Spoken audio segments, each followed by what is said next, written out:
तो देखिए, जैसा कि हमको पता है, अब इंडियन पीनल कोड क्या बन गया, भारतीय न्याय संहिता बन गया है। इंडियन एविडेंस एक्ट हमारा भारतीय साक्ष्य बिल संहिता बन चुका है। और हमारा कोड ऑफ क्रिमिनल प्रोसीजर भारतीय नागरिक सुरक्षा संहिता बन चुका है। तो एक तो इन सारे लॉज के नाम चेंज हुए।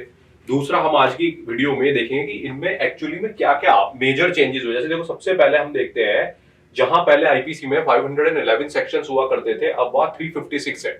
और आईपीसी को हम बोलेंगे भारतीय न्याय संहिता, ठीक है। वहीं 175 सेक्शंस जो और थे वो अमेंड हो गए, तो 356 में से भी जो पुराने 175 सेक्शंस थे वो अमेंड हो गए हैं। 8 sections has been added and 22 has been repealed. तो 8 नए सेक्शन इसमें ऐड हुए and 22 sections has been repealed, मतलब खत्म कर दिए गए।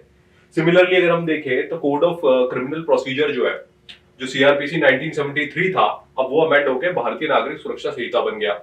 अब इसके अंदर क्या हुआ, देखिए, इसके अंदर 533 सेक्शंस आए। प्रीवियसली 478 सेक्शंस हुआ करते थे।